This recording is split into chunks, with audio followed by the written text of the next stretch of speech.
Hello and welcome to Morning Bites with Stu, Violet, and me, Jason. This is a show where we take 30 minutes to talk about the latest that's happening in cybersecurity and privacy. Before we get started, just a few ground rules. Our views and opinions expressed here are just our own.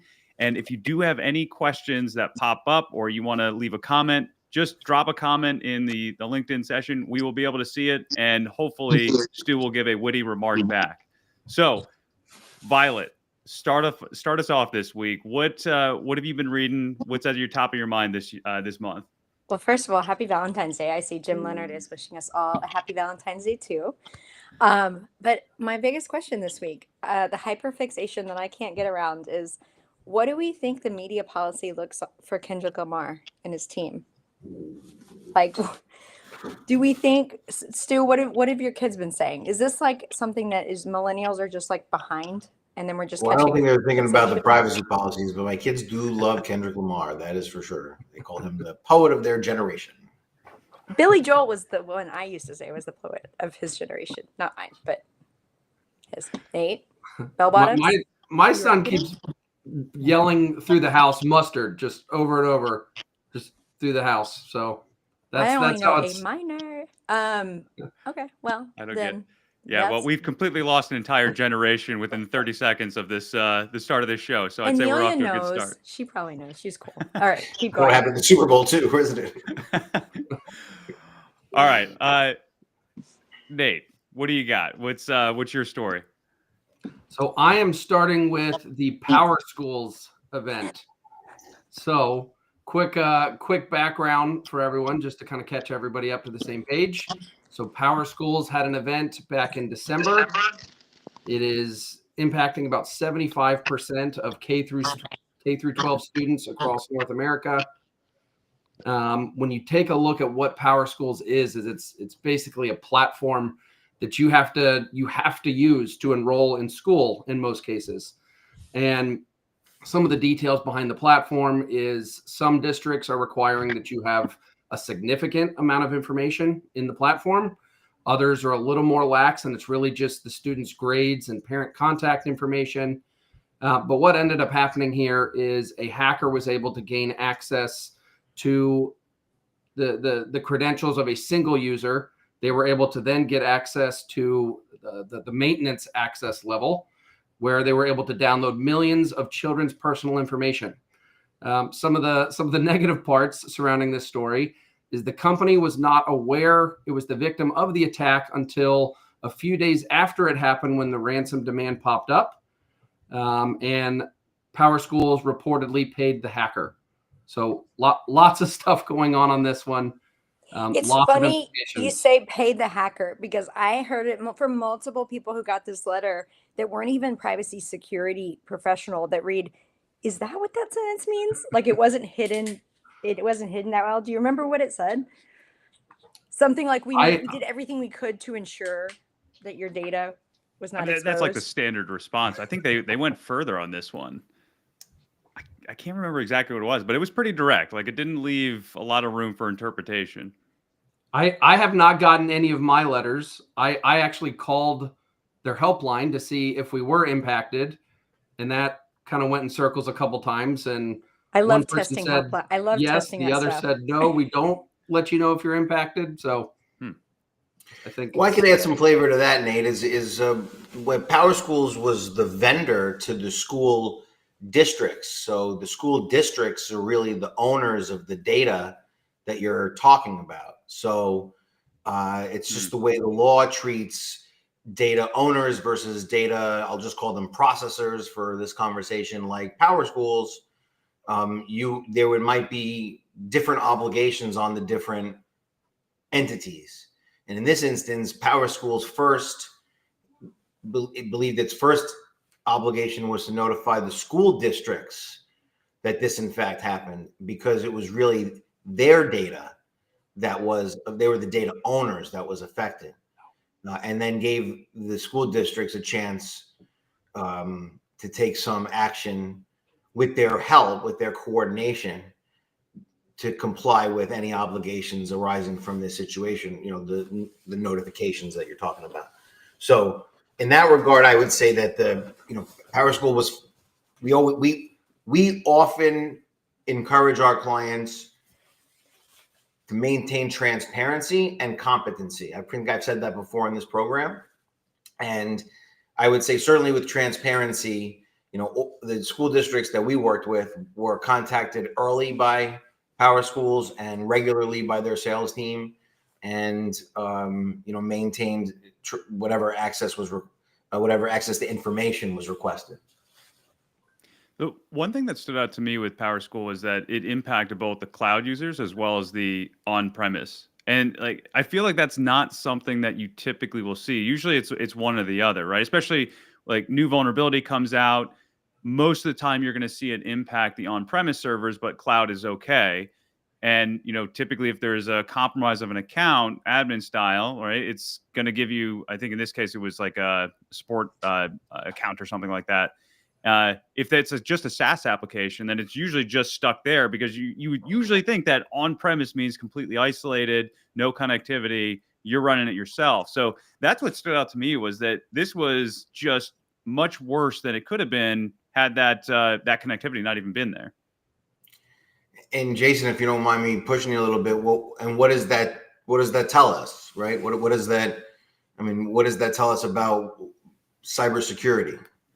I mean, it really comes down to if you're concerned with your security, and typically like companies that are more concerned with, I don't want that, the cloud provider to have my data or anything like that, they typically will go towards the on-premise because they have more control over how you set it up, how you secure it, everything like that. The first thing where my mind went to is, did they even know that this was even possible? Right? I didn't go read any of the documentation to see if, is this a known feature or anything like that. But you really got to see, hey, if you're doing on-premise, is there some sort of connectivity going back that you're not aware of? And two, like, you might have to put some additional blocks in place to try to prevent that if you're really worried about this type of scenario, which, this kind of, it feels like a little bit of an edge scenario here, but still, like, for the paranoid, you got to take that extra step now and say, like, is there connectivity that you just wouldn't think of? Gwen, what are your thoughts on it? Well, I think, can you guys hear me okay? Perfect. Everybody's nodding. Good. It's difficult because what everybody really wants is good information when an event comes out like this. And I think that a lot of people really rush to get messaging out there to kind of stop the bleeding, at least on the comms perspective. But sometimes too fast is not good enough, or too fast creates more confusion. And I think, from the perspective of everybody downstream that's had some impact from PowerSchools, I'm not sure that there was a good enough amount of information to be able to articulate what happened, how it happened, what data was impacted, and how that related to all those school districts that were impacted, the data owners, like Stu mentioned. Part of it is, being able to communicate to the student body that we're faculty members that also, I hear had their data impacted as well. Here's what happened, and here's how we're dealing with it. And, an easy fix isn't necessarily credit monitoring, especially if it's data that's not protected by credit monitoring, right? Like SSNs are protected by credit monitoring, but what if it's something more sensitive, like an IEP, or things about your family or your student or your son or your daughter that, what's credit monitoring really going to do?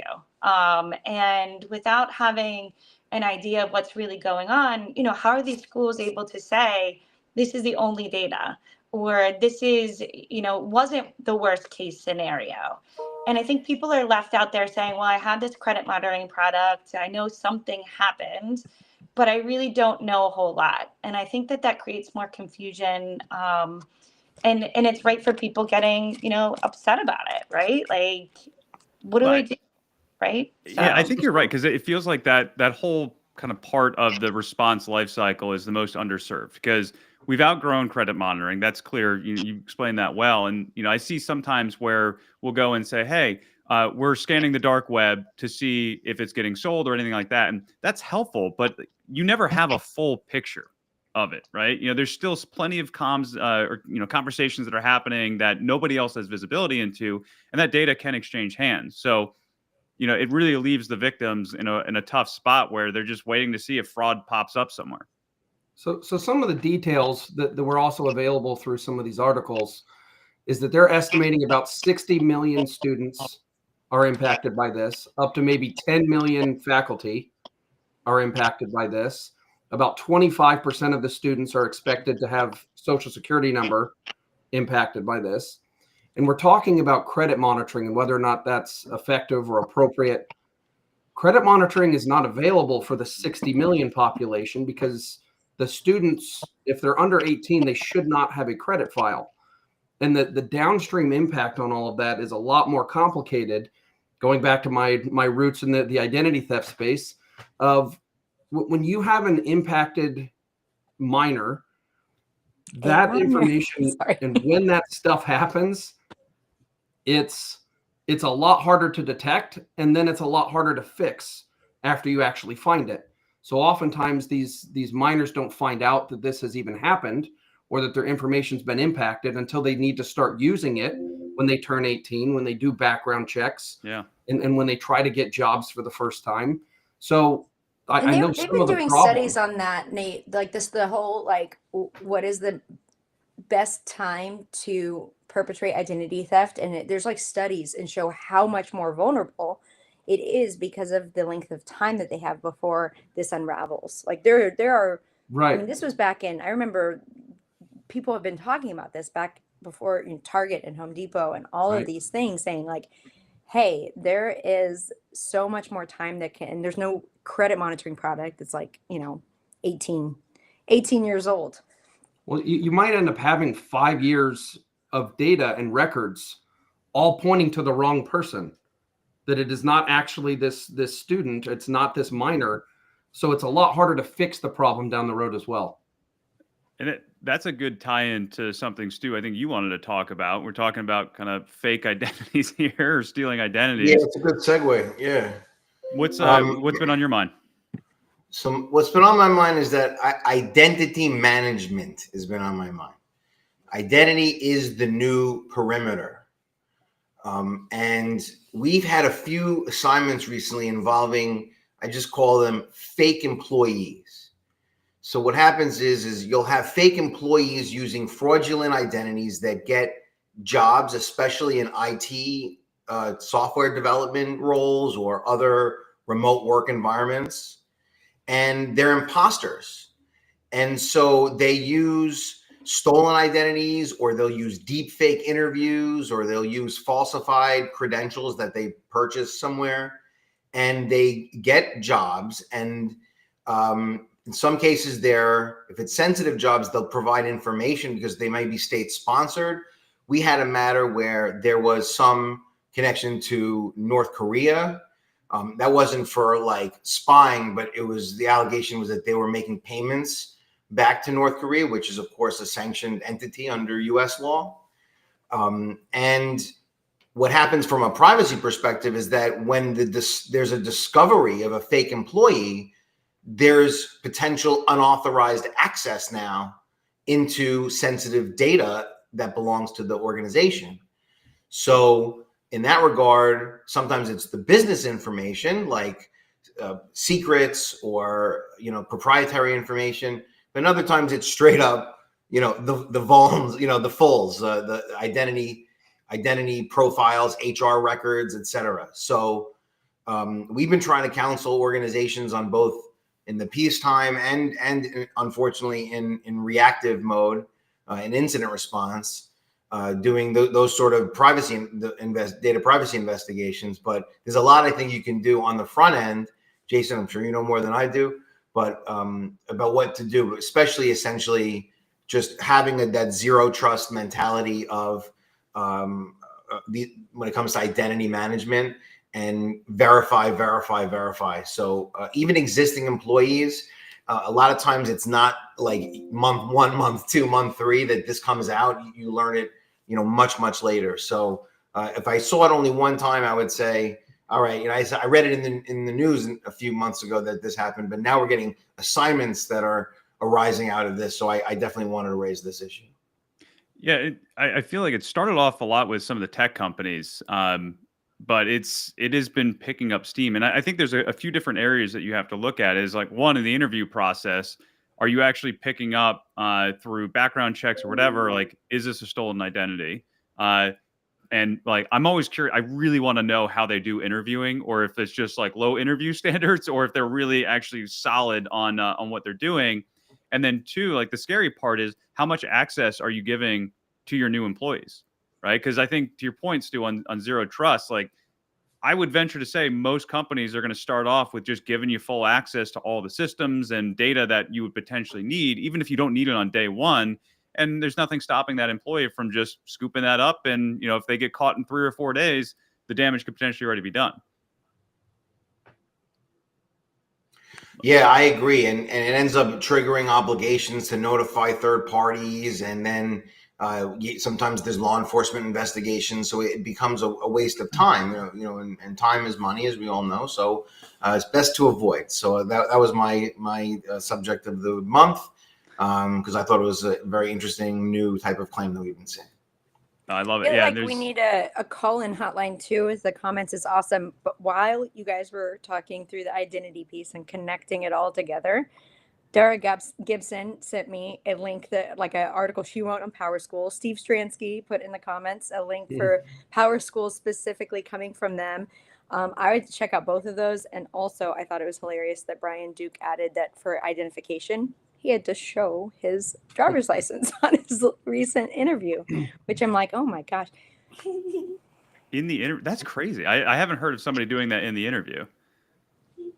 Interesting. I mean, that's helpful. I mean, post interview, I think some things you can do are to run some background checks. But I think, it's, and you use a third party for that. You're not interacting with the person in the same way that you interacted with them through the interview, kind of the same verification that we use for like wire fraud when an event, when a banking credentials change, like you go to another source. You don't kind of converse with the folks that you were, just on an email with, and just by replying and saying, was that you that I was on an email, an interview with? But I think it's pretty fascinating. But I mean, think about all the things that people can get into if they are employed. It's a lot of trust right off the bat. I mean, you could do it day one, right? Like, do everything that you need to do day one and be like, okay, bye guys. It's not working out for me. I don't like my office. But. That's what Connor. Sorry, my daughter is. I think she's showing what you're having for dinner later. The recipes? Yeah, we could turn this into a cooking show. That's okay. This is a cooking show. Yeah. She likes that. No, the one, what was the group? Know Before did a really good job of, and that's what you like, Jason, when people like are out front and transparent about, hey, we had this issue.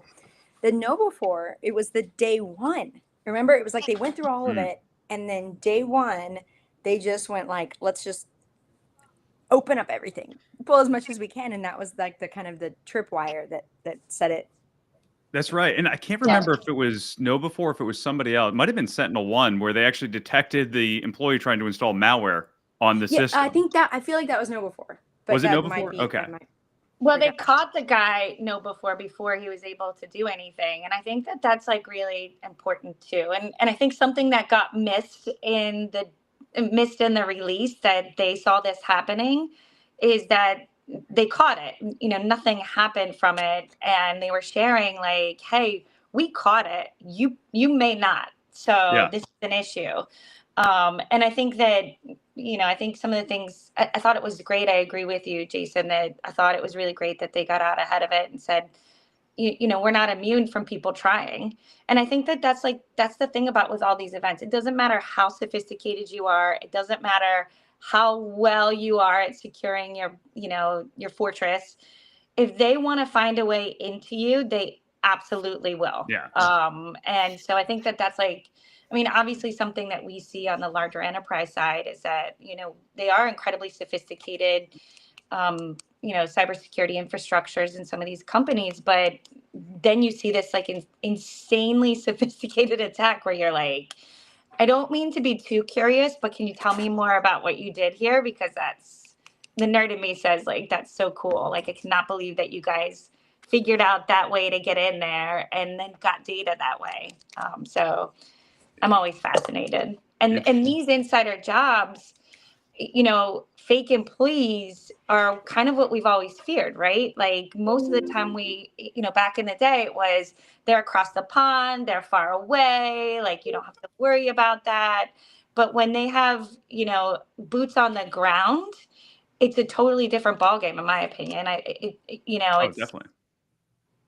And some of these employees are remote, right? Like they're still across the pond, but I mean, with the SIM swaps and, people here in the US, kind of collaborating and conspiring with the bad guys. It's like I said, different ballgame. Yeah. And to Stu's point, it all comes back to the identity.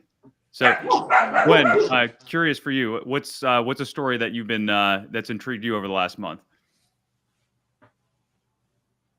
Anything top of mind? My dogs are barking really loud. Perfect timing. Couldn't have done it better. Do they know how to cook too? Yeah, switch to the cooking show. Yeah. Well, they're pretty interested in anything dealing with Petco or what do they think about DeepSeek?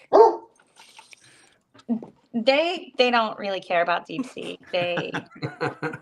Jason was going to lead off with that one. You want to punt to Jason first and then come back? I was thinking about, have you guys heard of ClickFix? And I know I'm going to butcher the name of the threat actor group. I think they were previously Emerald Sleep, maybe. Might also be known as Kimsuki, which is, Stu's, exciting story was about North Koreans posing as employees, but these are North Koreans posing as South Korean government officials and calling up folks and building a rapport with them and then sending an email with an embedded link. And I think that's kind of, an embedded link is a PowerShell script and some malicious downloads through a PDF. But, I think that, again, this goes back to that human element of, really working to get in through that most vulnerability, for lack of a better word, is the employees that you have. And it's, here you're on the phone with somebody thinking this is sounds right. Absolutely. Somebody from, the government's calling me.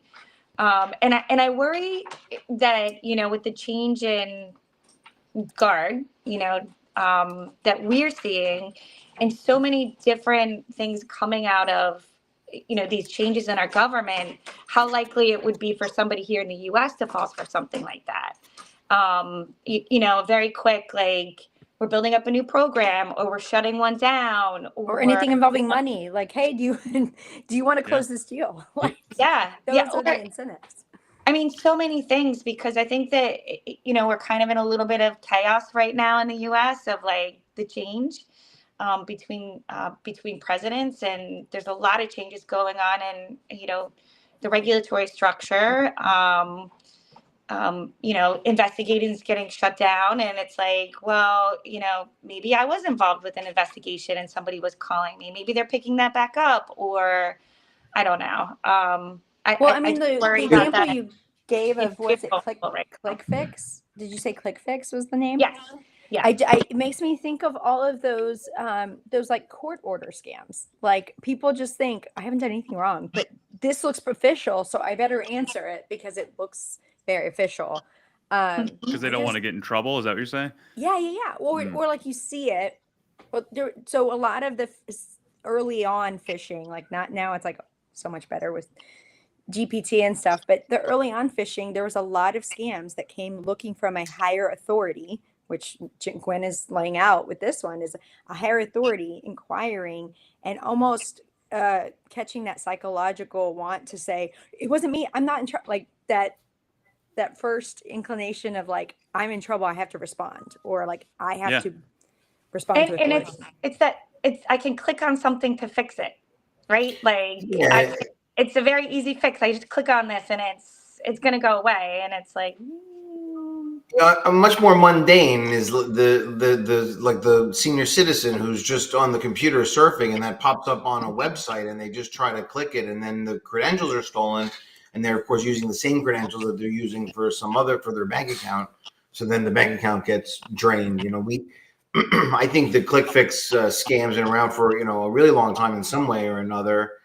I do agree with you, Glo, when anytime that there's tumult or controversy or change, there are going to be opportunist criminals that take advantage of the situation.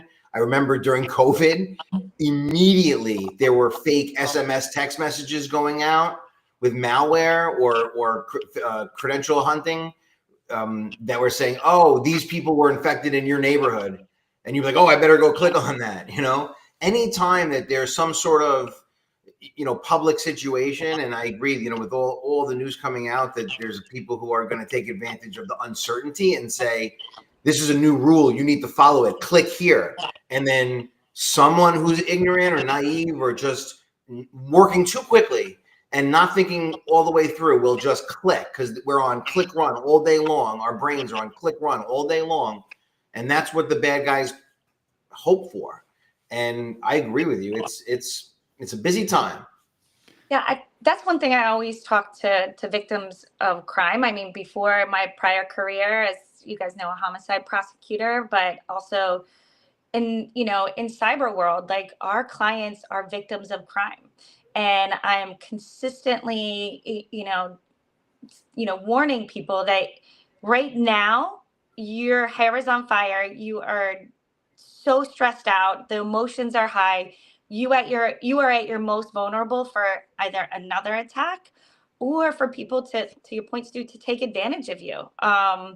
And I think that's one thing that I find the most disheartening about cyber is that you have a company that is going through an incredibly awful situation, and there are impacts of that. There are employees that rely on a paycheck. There is, service to be done. And somebody's in there saying, you need to do this, you need to do that. I'll charge you, all of these things, but we can do it all. People like, false credentials. I can do cyber. No, maybe you can't do cyber, but you want to do cyber. And then they get hit on the back end through plaintiffs' counsel and regulators and everybody. It's the worst case of blame the victim around. And I think, it's really sad. I think, you will continue to be vulnerable. People are going to use those vulnerabilities to get in and to take advantage of you all the way through. You're like looping in the technical and the psychological all together. Social engineering to a T. Perfect ending. Jason, Stu, anyone want to close us out on this Valentine's Day? I have one last question for Nate. DeepSeek, is it security risk or is it just overhyped? I mean, obviously, it largely depends on your engagement with AI platforms and your willingness to input information that you shouldn't be inputting into those platforms. I'm leaning towards overhyped, but I don't know. There's tried and true best practices for all technology. And if you have a policy in place on how to use it and, what it is, and you're, educating people on it, there are safe uses. But again, don't trust everybody to follow the policy and the guidelines, because your information is probably going to be in there somewhere. But well, I will make a prediction on DeepSeek, and my prediction is that 1 year from now, DeepSeek as it currently exists will not be available in the United States. I think that's fair.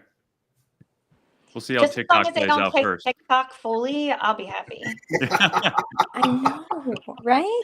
That's why I qualified it as it exists today. As it exists today, yeah.